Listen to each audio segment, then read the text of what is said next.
Alright guys, welcome to Madden 25 Training Camp Part 3. Today we're talking, some more defense. We're talking getting ready. We're talking about creating an entire defensive system, a defensive philosophy, how to play the game of Madden, and not just for Madden 25, but for every year. We're going to go over it. We're using 4-3 stack, cover 3 buzz to go over the concepts and the principles from this formation. Now today we're going to talk about. We've talked about deception. We've talked about the key to defensive deception. We've talked about, we've also talked about the key of the offense, wide side versus short side of the field, where to blitz, when to blitz, how to blitz, where to blitz from, that kind of thing we went over in Part 2. And for today's video, we're going to talk about matchups, and matchups is key. We're going to talk about, personnel. And how to use your personnel to your advantage. Now, basically, what we have in Chicago Bears is we have, ball hawking secondary that catches almost everything that's thrown at them. We have 4 solid defensive linemen up here, probably one of the best front fours in the game. We have 2 very good linebackers in Lance Briggs and Brian Urlacher. Brian Urlacher will no longer be there, I don't think, next year. We have Nick Roach as well. Nick Roach is average. He's coverage. He's not really a run-stopping kind of a guy. So, what this means, again, we're playing the Saints. So say we're playing the Saints. They have 2 solid receivers. They have a speedster. They have a more of a catch-and-traffic guy. And then they have 2 possession receivers, Marquise Colston and Jimmy Graham.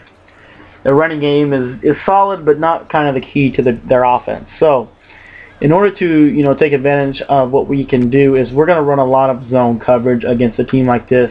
This is one of the teams where, like I say, Chicago Bears, their corners are ball hawks, but their corners are not good at covering one-on-one. So what we're going to be able to do is we want our corners facing the ball so that they can do what they do. They can go after the ball and make plays for us. So that now makes me a zone coverage kind of a guy with these corners, because these corners are going to drop back. They're going to see the ball. Let me just show you what I'm talking about here. Let's call it man coverage here. Let's show you what they're doing in man coverage. Let's just show you what they're doing. You see how they're facing the receiver.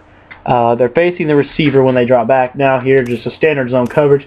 Take a look at the corners. You see how they're looking at the receiver now, and they can make a play on the ball. They come up and make a tackle. That is so important in the way that you want to play defense. There's 2 different styles. Man-to-man zone coverage that you can run a combination of both, but depending on your secondary, I would sometimes recommend zone, sometimes recommend man. A team like the Bears, I would recommend zone coverage, because follow coverage or trail coverage, where you're going to be batting down a lot of balls, you're not going to have to, you're not going to be able to have the luxury of making a play on a ball. You're going to be more or less, basically trying to, not give them an opening to make a play. Basically, man-to-man coverage, you're more of a SWAT hawk as opposed to a ball hawk. Meaning in man-to-man coverage, you're going to swat the ball down. You're not going to be trailing many receivers. You're going to be more or less, in man-to-man coverage, you're more or less there basically so that they don't throw.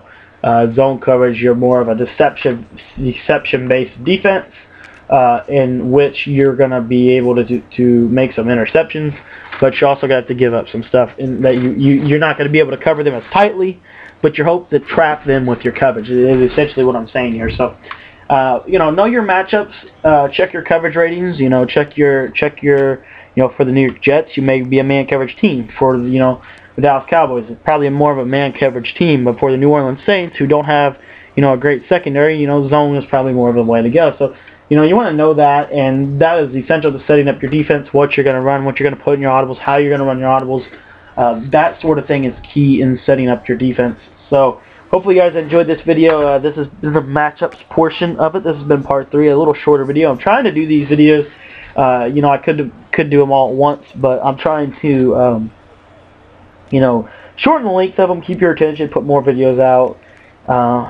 But I kind of like this formatting, and I might continue this way. If you guys like this formatting or you like the old formatting, let me know just your opinions on that as far as moving forward and what you want to see. Also, if you guys are new to the YouTube channel, go ahead and check out our, click on my little name on the bottom left corner or in the description. Check out the YouTube channel. Check out the videos that we've done prior to this. We've done a ton of content. You know, I've basically gone over blitzes, I've gone over coverages, I've gone over, you know, offensive plays, I've gone over schemes, I've gone over, you know, how to counter certain blitzes, how to counter certain offensive plays, and now what we're covering is developing your own style, developing your own scheme for Madden 25. So hopefully you guys have enjoyed this YouTube channel so far. If you guys are new, I would appreciate a subscription if you like what you see, and if you do subscribe, tell your friends about what's going on at the channel. You know, we're here to help. I'm here to help. I'm here to teach players how to be the best they can be, how I improved a lot this year. So hopefully you guys can grow from my support, my help as well. If you guys are already subscribed members of the YouTube channel, followers of the YouTube channel, or whatever you want to call it, go ahead and leave a like rating. Show your support. Show that you support the channel. Show that you like what's going on here, and leave that like rating. Leave that thumbs up. Just lets me know that, you know, my followers actually do watch the videos, actually do care what I have to say, and I really appreciate seeing all the likes I've gotten recently. As far as anything else goes, go ahead and check out the links in the description, and stay tuned for part 4 coming soon, guys. Thanks.